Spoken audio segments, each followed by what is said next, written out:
ಹರೇ ಕೃಷ್ಣ. ಭಗವದ್ಗೀತಾ ಅಧ್ಯಯನಕ್ಕೆ ಎಲ್ಲರಿಗೂ ಸ್ವಾಗತ. ಭಗವದ್ಗೀತೆಯ 12ನೇ ಅಧ್ಯಾಯವನ್ನು ಭಕ್ತಿಯೋಗ ಎಂದು ಕರೆಯುತ್ತಾರೆ. ನೇರವಾಗಿ ಭಗವಂತನ ಭಕ್ತಿ ಸೇವೆಯಲ್ಲಿ ತೊಡಗುವುದು ಮತ್ತು ಅವ್ಯಕ್ತವಾದ ನಿರಾಕಾರ ಬ್ರಹ್ಮನನ್ನು ಪೂಜಿಸುವುದು, ಈ ಎರಡರಲ್ಲಿ ಯಾವುದು ಉತ್ತಮ ಎಂದು ಅರ್ಜುನನು ಭಗವಂತನಲ್ಲಿ ಪ್ರಶ್ನಿಸುತ್ತಾನೆ. ಅರ್ಜುನನ ಈ ಪ್ರಶ್ನೆಗೆ ಭಗವಂತನು ಭಕ್ತಿ ಸೇವೆಯನ್ನು ಮಾಡುವುದೇ ಉತ್ತಮ ಎಂದು ನೇರವಾಗಿ ಉತ್ತರಿಸುತ್ತಾನೆ. ಭಕ್ತಿ ಸೇವೆಯನ್ನು ಮಾಡುವ ಮೂಲಕ ಮಾತ್ರವೇ ವ್ಯಕ್ತಿಯು ಭಗವಂತನ ಧಾಮವನ್ನು ಪ್ರವೇಶಿಸಲು ಸಾಧ್ಯ. ಆದ್ದರಿಂದ ವ್ಯಕ್ತಿಗೆ ಸಂಪೂರ್ಣ ಕೃಷ್ಣ ಪ್ರಜ್ಞೆ ಇರಬೇಕು. ಆತನು ಭಕ್ತಿ ಸೇವೆಯಲ್ಲಿ ತೊಡಗಬೇಕು. ಕೃಷ್ಣನ ಧಾಮವನ್ನು ಸೇರಲು ತನ್ನ ಮನಸ್ಸನ್ನು ಸಂಪೂರ್ಣವಾಗಿ ಅವನಲ್ಲಿ ನಿಲ್ಲಿಸಬೇಕು. ಶ್ರೀಕೃಷ್ಣನಿಗಾಗಿಯೇ ಕೆಲಸವನ್ನು ಮಾಡಬೇಕು. ಮಾಡುವ ಕೆಲಸ ಯಾವುದೇ ರೀತಿಯದಾಗಿರಬಹುದು, ಆ ಕೆಲಸವನ್ನು ಶ್ರೀಕೃಷ್ಣನಿಗಾಗಿಯೇ ಮಾಡಬೇಕು. ಭಕ್ತಿ ಸೇವೆಯ ಮಾನದಂಡ ಇದೆ. ದೇವೋತ್ತಮ ಪರಮಪುರುಷನನ್ನು ಸುಪ್ರೀತಗೊಳಿಸುವುದಲ್ಲದೆ ಬೇರೆ ಯಾವ ಸಾಧನೆಯನ್ನೂ ಭಕ್ತನು ಅಪೇಕ್ಷಿಸುವುದಿಲ್ಲ. ಅವನ ಬದುಕಿನ ಮಹದುದ್ದೇಶವೇ ಶ್ರೀಕೃಷ್ಣನನ್ನು ಪ್ರಸನ್ನಗೊಳಿಸುವುದು. ಅರ್ಜುನನು ಕುರುಕ್ಷೇತ್ರ ಯುದ್ಧದಲ್ಲಿ ಮಾಡಿದಂತೆ ಅವನು ಶ್ರೀಕೃಷ್ಣನ ತೃಪ್ತಿಗಾಗಿ ಎಲ್ಲವನ್ನೂ ತ್ಯಾಗ ಮಾಡಬಲ್ಲ. ಈ ಪ್ರಕ್ರಿಯೆ ಬಹುಸುಲಭ. ತನ್ನ ವೃತ್ತಿಯಲ್ಲಿ ತೊಡಗಿ ಅದೇ ಸಮಯದಲ್ಲಿಯೇ ಹರೇ ಕೃಷ್ಣ ಕೃಷ್ಣ ಕೃಷ್ಣ ಹರೇ ಹರೇ, ಹರೇ ರಾಮ ರಾಮ ರಾಮ ಹರೇ ಹರೇ ಎಂದು ಕೀರ್ತನೆ ಮಾಡಬಹುದು. ಇಂತಹ ದಿವ್ಯ ಸಂಕೀರ್ತನೆಯು ಭಕ್ತನನ್ನು ದೇವೋತ್ತಮ ಪರಮಪುರುಷನೆಡೆಗೆ ಆಕರ್ಷಿಸುತ್ತದೆ. ಈ ರೀತಿಯಾಗಿ ಭಕ್ತಿ ಸೇವೆಯಲ್ಲಿ ತೊಡಗಿರುವಂತಹ ಭಕ್ತನನ್ನು ವಿಳಂಬವಿಲ್ಲದೆ ತಾನು ಭವಸಾಗರದಿಂದ ಪಾರು ಮಾಡುವುದಾಗಿ ಪರಮಪ್ರಭುವು ಇಲ್ಲಿ ವಾಗ್ದಾನ ಮಾಡುತ್ತಾನೆ. ವರಾಹ ಪುರಾಣದಲ್ಲಿ ತಿಳಿಸಿರುವಂತೆ, ನಯಾಮಿ ಪರಮಂ ಸ್ಥಾನಂ ಅರ್ಚಿರಾದಿ ಗತಿಂ ವಿನ ಗರುಡಸ್ಕಂಧ ಮಾರೋಪ್ಯ ಯಥೇಚ್ಛಂ ಅನಿವಾರಿತಃ. ಅಂದರೆ ಭಕ್ತನು ತನ್ನ ಆತ್ಮವನ್ನು ಆಧ್ಯಾತ್ಮಿಕ ಲೋಕಗಳಿಗೆ ವರ್ಗಾಯಿಸಿಕೊಳ್ಳಲು ಅಷ್ಟಾಂಗ ಯೋಗವನ್ನು ಅಭ್ಯಾಸ ಮಾಡಿಕೊಳ್ಳಬೇಕಾಗಿಲ್ಲ. ಪರಮಪ್ರಭುವೇ ಆ ಹೊಣೆಯನ್ನು ಹೊತ್ತುಕೊಳ್ಳುತ್ತಾನೆ. ತಾನೇ ಉದ್ಧಾರಕನಾಗುವೆನೆಂದು ಇಲ್ಲಿ ಅವನು ಸ್ಪಷ್ಟವಾಗಿ ಹೇಳುತ್ತಾನೆ. ತಂದೆ ತಾಯಿಗಳು ಮಗುವನ್ನು ಸಂಪೂರ್ಣವಾಗಿ ನೋಡಿಕೊಳ್ಳುತ್ತಾರೆ. ಮಗುವಿನ ಸ್ಥಾನ ಭದ್ರವಾದದ್ದು. ಅದೇ ರೀತಿಯಲ್ಲಿ ಭಕ್ತನು ತನ್ನನ್ನು ಇತರ ಲೋಕಗಳಿಗೆ ವರ್ಗಾಯಿಸಿಕೊಳ್ಳಲು ಶ್ರಮಪಡಬೇಕಾಗಿಲ್ಲ. ಪರಮಪ್ರಭುವೇ ತನ್ನ ಪಕ್ಷಿವಾಹನ ಗರುಡನನ್ನು ಏರಿ ಬಂದು ಕೂಡಲೇ ಭಕ್ತನನ್ನು ಐಹಿಕ ಅಸ್ತಿತ್ವದಿಂದ ಬಿಡುಗಡೆ ಮಾಡುತ್ತಾನೆ. ಒಬ್ಬ ವ್ಯಕ್ತಿ ಎಷ್ಟೇ ನಿಪುಣ ಈಜುಗಾರನಾಗಿದ್ದರೂ ಆತನು ಸಮುದ್ರವನ್ನು ದಾಟಲು ಸಾಧ್ಯವಿಲ್ಲ. ಆದರೆ ಯಾರಾದರೂ ಬಂದು ಅವನನ್ನು ನೀರಿನಿಂದ ಮೇಲಕ್ಕೆ ಎತ್ತಿದರೆ ಅವನು ಸುಲಭವಾಗಿ ಪಾರಾಗುತ್ತಾನೆ. ಇದೇ ರೀತಿಯಲ್ಲಿ ಪರಮಪ್ರಭುವು ಭಕ್ತನನ್ನು ಪಾರು ಮಾಡುತ್ತಾನೆ. ವ್ಯಕ್ತಿಯು ಕೃಷ್ಣ ಪ್ರಜ್ಞೆಯ ಸುಲಭವಾದ ಮಾರ್ಗವನ್ನು ಅಭ್ಯಾಸ ಮಾಡಬೇಕು. ಭಕ್ತಿ ಸೇವೆಯಲ್ಲಿ ನಿರತನಾಗಬೇಕು. ನಾರಾಯಣೀಯದಲ್ಲಿ ದೃಢಪಡಿಸಿರುವಂತೆ, ಯಾವೈ ಸಾಧನ ಸಂಪತ್ತಿ ಪುರುಷಾರ್ಥ ಚತುಷ್ಟಯೇ ತಯಾ ವಿನಾ ತದಾಪ್ನೋತಿ ನರೋ ನಾರಾಯಣಾಶ್ರಯ. ಮನುಷ್ಯನು ಕಾಮ್ಯಕರ್ಮದ ವಿವಿಧ ಪ್ರಕ್ರಿಯೆಗಳಲ್ಲಿ ಅಥವಾ ಊಹಾತ್ಮಕ ಚಿಂತನೆಯ ಪ್ರಕ್ರಿಯೆಯಿಂದ ಜ್ಞಾನವನ್ನು ಪಡೆಯುವುದರಲ್ಲಿ ತೊಡಗಬಾರದು ಎಂಬುದು ಈ ಶ್ಲೋಕದ ಭಾವಾರ್ಥ. ಪರಮಪುರುಷನ ಭಕ್ತನಾದವನು ಇತರ ಯೋಗ ಪ್ರಕ್ರಿಯೆಗಳು, ಊಹಾಪೋಹ, ಧಾರ್ಮಿಕ ವಿಧಿಗಳು, ಯಜ್ಞಗಳು, ದಾನಗಳು ಮೊದಲಾದವುಗಳಿಂದ ಬರುವ ಎಲ್ಲ ಫಲಗಳನ್ನು ಪಡೆಯಬಲ್ಲ. ಶ್ರೀಕೃಷ್ಣನ ಪಾವನ ನಾಮವನ್ನು ಹರೇ ಕೃಷ್ಣ ಕೃಷ್ಣ ಕೃಷ್ಣ ಹರೇ ಹರೇ, ಹರೇ ರಾಮ ರಾಮ ರಾಮ ಹರೇ ಹರೇ ಎಂದು ಸಂಕೀರ್ತನೆ ಮಾಡುವಷ್ಟರಿಂದಲೇ ಪ್ರಭುವಿನ ಭಕ್ತನು ಪರಮಗುರಿಯನ್ನು ಸುಲಭವಾಗಿ ಮತ್ತು ಸುಖವಾಗಿ ಸೇರಬಹುದು. ಆದರೆ ಬೇರೆ ಯಾವುದೇ ಧಾರ್ಮಿಕ ಪ್ರಕ್ರಿಯೆಯಿಂದ ಈ ಗುರಿಯನ್ನು ಮುಟ್ಟಲು ಸಾಧ್ಯವಿಲ್ಲ. ಭಗವದ್ಗೀತೆಯ ಅಂತಿಮ ನಿರ್ಣಯವನ್ನು 18ನೆಯ ಅಧ್ಯಾಯದಲ್ಲಿ ಹೇಳಿದೆ. ಸರ್ವಧರ್ಮಾನ್ ಪರಿತ್ಯಜ್ಯ ಮಾಮೇಕಂ ಶರಣಂ ವ್ರಜ ಅಹಂ ತ್ವಾಂ ಸರ್ವಪಾಪೇಭ್ಯೋ ಮೋಕ್ಷಯಿಷ್ಯಾಮಿ ಮಾ ಶುಚಃ. ಆತ್ಮಸಾಕ್ಷಾತ್ಕಾರದ ಬೇರೆಲ್ಲ ಪ್ರಕ್ರಿಯೆಗಳನ್ನು ತ್ಯಜಿಸಿ ಕೃಷ್ಣ ಪ್ರಜ್ಞೆಯಲ್ಲಿ ಭಕ್ತಿ ಸೇವೆಯನ್ನು ಮಾಡಬೇಕು. ಇದರಿಂದ ಮನುಷ್ಯನು ಬದುಕಿನ ಅತ್ಯುನ್ನತ ಪರಿಪೂರ್ಣತೆಯನ್ನು ತಲುಪಬಹುದು. ತನ್ನ ಹಿಂದಿನ ಬದುಕಿನ ಪಾಪಕರ್ಮಗಳನ್ನು ಕುರಿತು ಯೋಚಿಸುವ ಅಗತ್ಯವೇ ಅವನಿಗೆ ಇಲ್ಲ.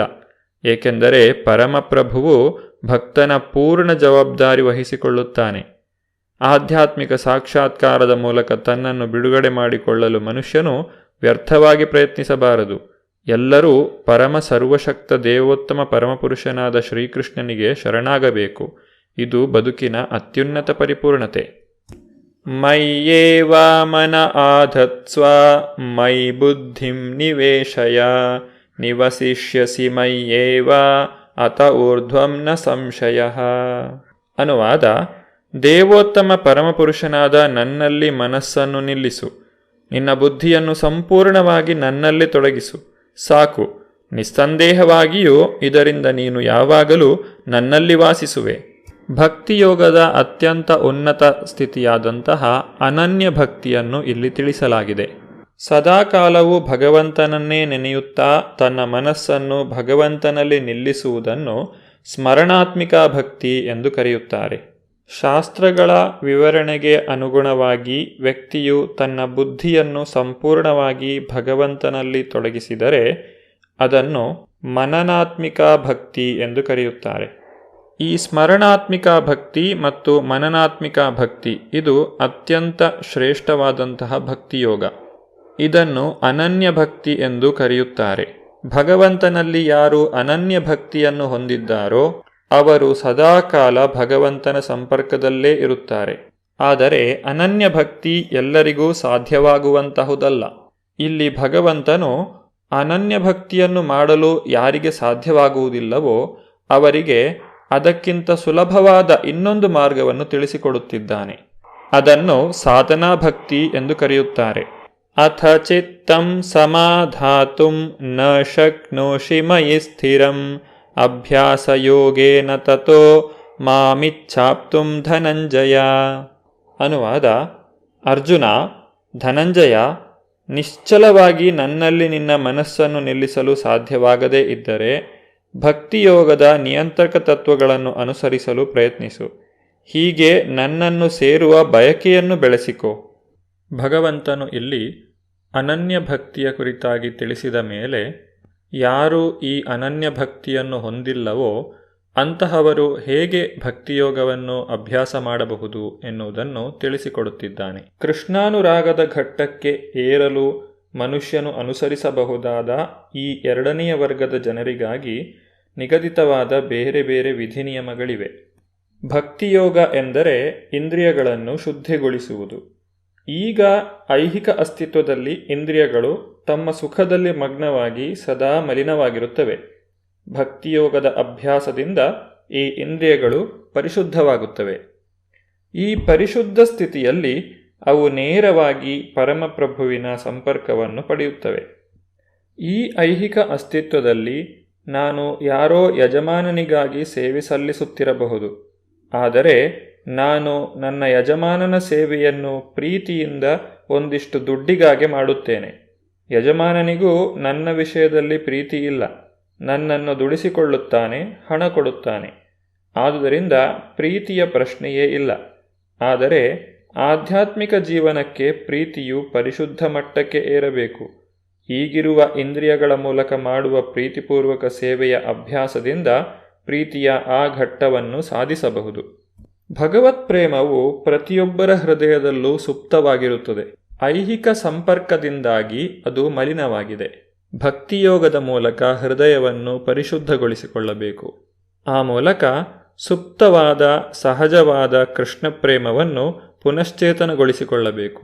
ಅನನ್ಯ ಭಕ್ತಿ ಸೇವೆಯ ಹಂತಕ್ಕೆ ತಲುಪದೇ ಇರುವಂತಹ ಭಕ್ತರು ಭಕ್ತಿಯೋಗದ ನಿಯಂತ್ರಕ ತತ್ವಗಳನ್ನು ಅಭ್ಯಾಸ ಮಾಡಲು ತಜ್ಞ ಗುರುವಿನ ಮಾರ್ಗದರ್ಶನದಲ್ಲಿ ಕೆಲವು ತತ್ವಗಳನ್ನು ಆಚರಿಸಬೇಕು. ಬೆಳಗ್ಗೆ ಬೇಗನೆ ಏಳಬೇಕು, ಸ್ನಾನ ಮಾಡಬೇಕು, ಹರೇ ಕೃಷ್ಣ ಮಹಾಮಂತ್ರವನ್ನು ಜಪಿಸಬೇಕು, ಭಗವಂತನಿಗೆ ಹೂಗಳನ್ನು ಅರ್ಪಿಸಬೇಕು, ಅಡುಗೆಯನ್ನು ಮಾಡಿ ಭಗವಂತನಿಗೆ ನೈವೇದ್ಯವನ್ನು ಸಮರ್ಪಿಸಬೇಕು, ಭಗವಂತನ ಪ್ರಸಾದವನ್ನು ಸ್ವೀಕರಿಸಬೇಕು. ಸದಾಕಾಲವೂ ಭಗವದ್ಗೀತೆ, ಶ್ರೀಮದ್ ಭಾಗವತಗಳನ್ನು ಶ್ರವಣ ಮಾಡಬೇಕು. ಈ ಸಾಧನೆಯನ್ನು ಮಾಡುವ ಮೂಲಕ ಯಾರೇ ಆಗಲಿ ಭಗವತ್ ಪ್ರೇಮದ ಎತ್ತರಕ್ಕೆ ಏರಲು ಸಾಧ್ಯವಾಗುತ್ತದೆ. ಮಾನವ ಜೀವನದ ಪರಿಪೂರ್ಣತೆಯನ್ನು ಸಾಧಿಸಲು ಇದು ಸಹಾಯ ಮಾಡುತ್ತದೆ. ನಿಯಮ ನಿಯಂತ್ರಣಗಳನ್ನು ಅನುಸರಿಸಿ ಗುರುಗಳ ಮಾರ್ಗದರ್ಶನದಲ್ಲಿ ಭಕ್ತಿಯೋಗವನ್ನು ಆಚರಿಸಿದರೆ ಭಗವತ್ ಪ್ರೇಮದ ಹಂತವನ್ನು ನಿಶ್ಚಯವಾಗಿಯೂ ತಲುಪಬಹುದು. ಆದರೆ ಈ ಅಭ್ಯಾಸವನ್ನೂ ಸಹ ಮಾಡಲು ಬಹಳಷ್ಟು ಜನರಿಗೆ ಸಾಧ್ಯವಾಗದೇ ಹೋಗಬಹುದು. ಅಂತಹವರಿಗಾಗಿ ಭಗವಂತನು ಇನ್ನೂ ಸುಲಭವಾದ ಮಾರ್ಗವನ್ನು ತಿಳಿಸಿಕೊಡುತ್ತಿದ್ದಾನೆ. ಅದರ ಕುರಿತಾಗಿ ನಾವು ಮುಂದಿನ ಸಂಚಿಕೆಯಲ್ಲಿ ನೋಡೋಣ. ಧನ್ಯವಾದಗಳು. ಹರೇ ಕೃಷ್ಣ.